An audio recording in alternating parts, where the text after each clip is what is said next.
Laughter is the only thing that'll keep you sane. And this world is crying more and more every day. Don't let evil get you down in this madness spinning round and round.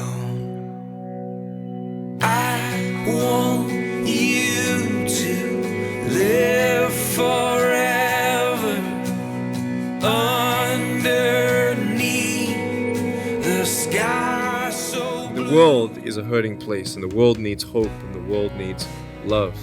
My parents always taught me that even though we don't know why I was born this way, that we have a choice. Either to be angry for what we don't have, or be thankful for what we do have. I'm here in Slovenia. I am so amazed. The trains here are so fast. Did you see that one? See, that's what I'm saying, it's so fast. I was overcome with emotion. Watching a young man at 24 years of age being born without arms or legs, how he overcame insurmountable obstacles to live a life of complete joy. He lives in a body without limbs, and yet he's extremely happy. He had like the hardest life that we cannot even imagine, and our problems seem like nothing compared to his problems. I just think it's really encouraging for people to see a man who is limited by his body when they have full capability. Nick's coming to Slovenia would mean for us trying to expose his message to the widest number of Slovenes. Nick Vujicic is a good example for our country, for our people. I was amazed for him coming here. We looked long term at what's going to really change this country. We think the message of the gospel that Nick brought is one that changes lives. His relationship with God, which was the source of his power to overcome, and the help that God has provided for him throughout his life, is the message that we wanted to bring also to our country. And I really love his strength and the way that he actually put that in front of the people is just amazing.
Nick Vujicic!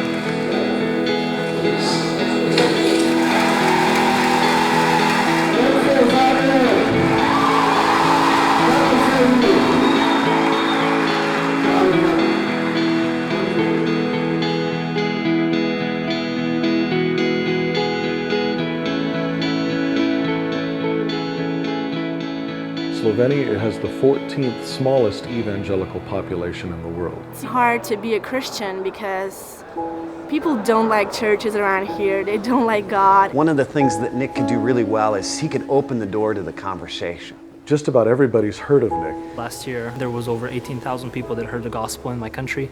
And I think that was one of the largest crowds in the last couple of centuries. Nick has a Serbian background, and so he's kind of what Slovenes would say domaći. He's kind of a homeboy. He's a Serbian guy, he's our brother. It's not just another foreigner. He's connected to the country. I knew that he was a man who was acquainted with pain, acquainted with obstacles that seemed almost unbearable. I couldn't see hope because I had fear of what my life is going to look like. I think a lot of people need motivation, And a lot of people are in despair and financial crisis and have difficulties in their lives. For many, many years, we were an isolated country. We had a couple civil wars. People lost hope. I really think that he is going to be a big inspiration for all other people that doesn't have hope.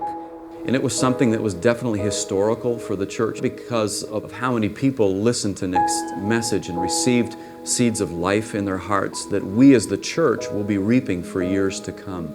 Most of the tickets for our events were sold within 24 hours to 48 hours before the event itself. There was really a firestorm of interest in Nick. I was so excited I actually ditched school to come here today. We raised about around $40,000, and all money we gave about to the 14 or 15 humanitarian organizations working with the children and with the people with disabilities. There was incredible media involvement, and people were just sharing, Facebook links and emails. You got to go see this guy. 14,960 people that had bought tickets. I actually involved a lot of people, and I was telling them through Facebook and other kind of networks that he's coming here. It was like awesome. By my knowledge, about 80% of Croatian people heard about Nick's visit and his message. I wish my grandparents were here, man. Be so proud. They are here, bro. They'd be so proud. They'll be so proud.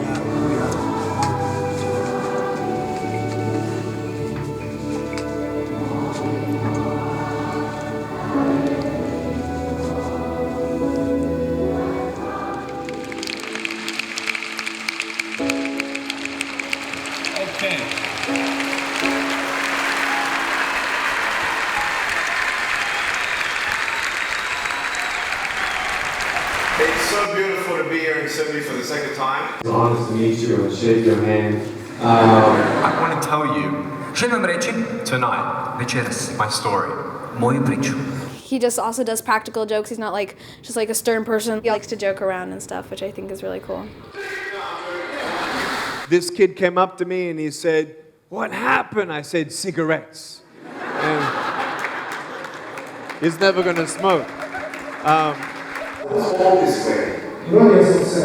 And it was very difficult to believe that I could have a good life. My mum, who was a nurse when she gave birth to me, they had ultrasounds done, but they never checked to make sure that I had arms and legs. I'm not going to get a job. I'm not going to get married. Can't even hold your wife's hand. What kind of a father are you going to be if you can't even pick up your kids when they're crying? How can I provide if I can't even look after myself? You're not good enough. Nisi dovoljno dobar. Nick, you look weird. Nick, čudno izgledaš. Nick, just give up. When I was 8 years old, kada mi je bilo 8 godina, I told my mom that I was going to commit suicide.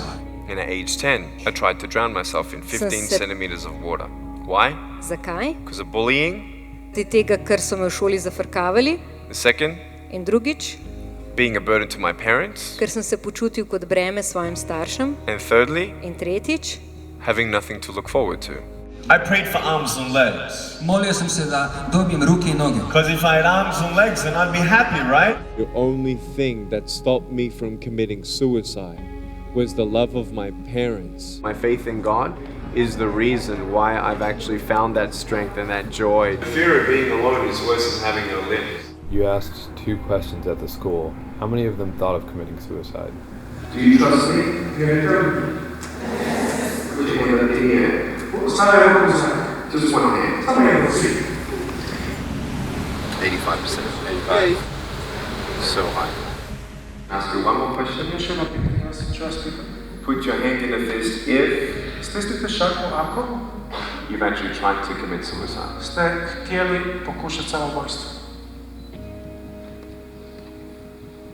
Open up your hand. Okay. Why do you think that it's so high here compared to what you see normally?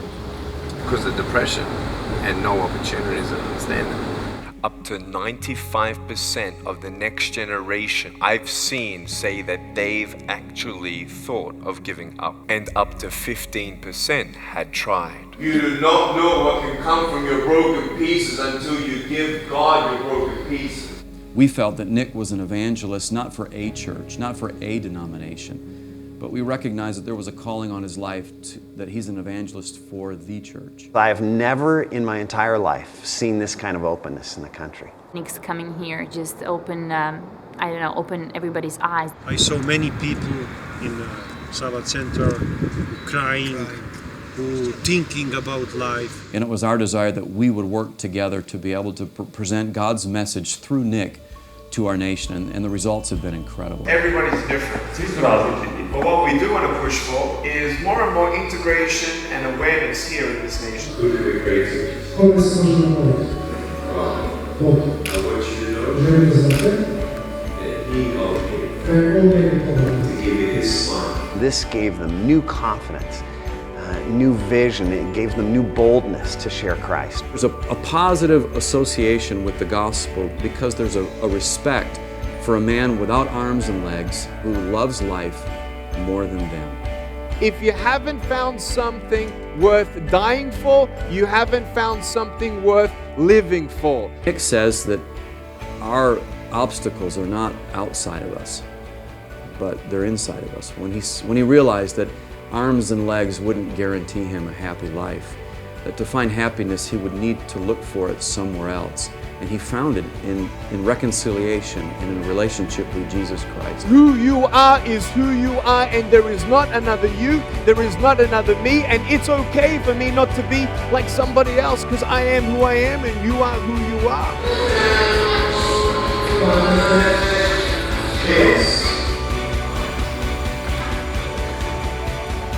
It looks impossible for a man without arms and legs to get back up.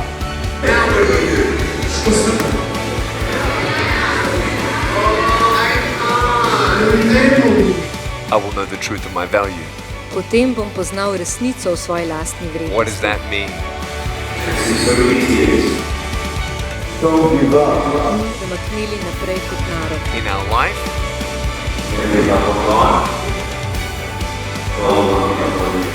but God heals the soul.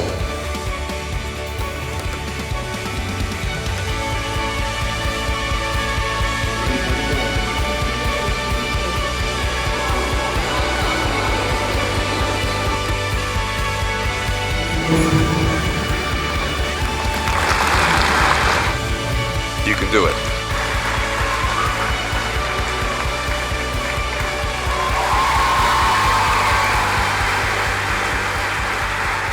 You have arms and legs. Imate ruke i noge. And you're not happy every day. I niste sretni svaki dan. And we think there are things that if we just were different, then everything would be fine for the rest of our life. Do your best. Činite najbolje. Move forward. Krenite dalje. Take one day at a time. The truth of knowing who you are and why you're here. William Barclay, he said, the greatest 2 days in anyone's life. The day you were born and the day you knew why. Radi ono najbolje što možeš. Take one day at a time. Jedan dan po dan. Dream big. Sanjaj na veliko. And never give up. People come up and hug me sometimes and say, thank you, really changed my life. You changed my perspective.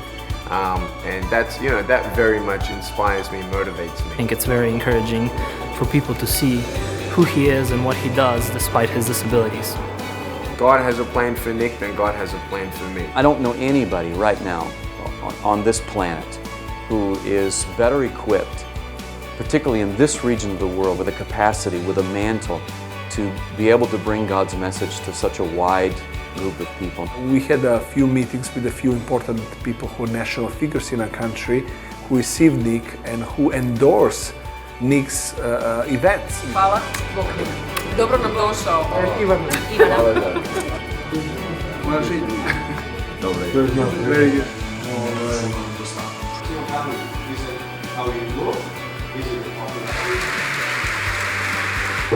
He's not saying,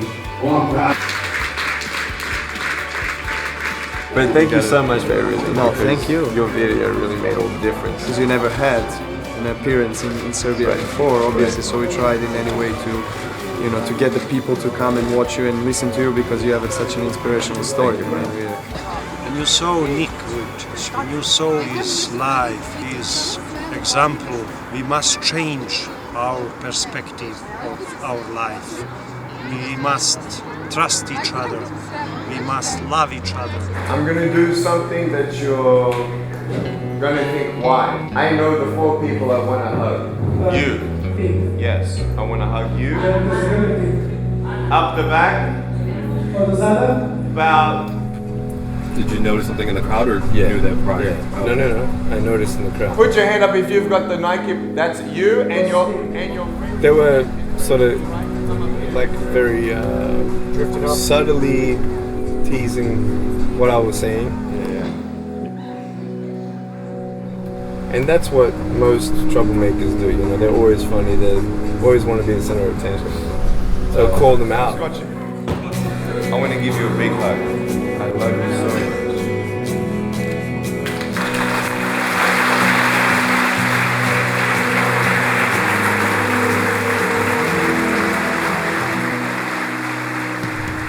You had the first kid in That was tears. amazing. The first guy, and he was the chief, man.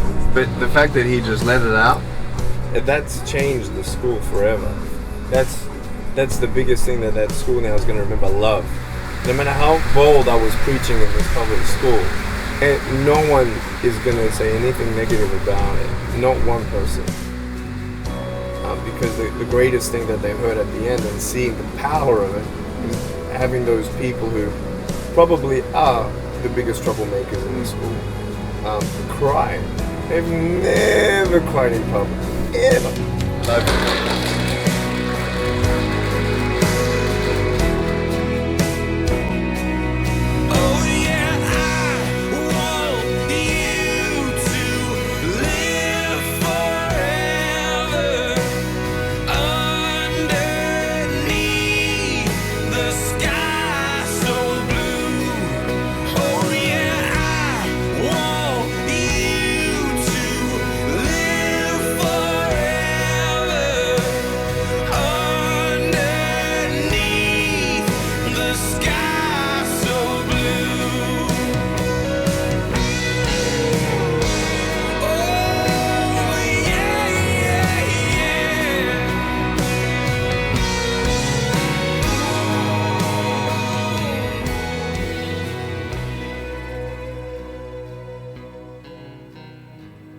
The truth of knowing who you are and why you're here. The greatest 2 days in anyone's life.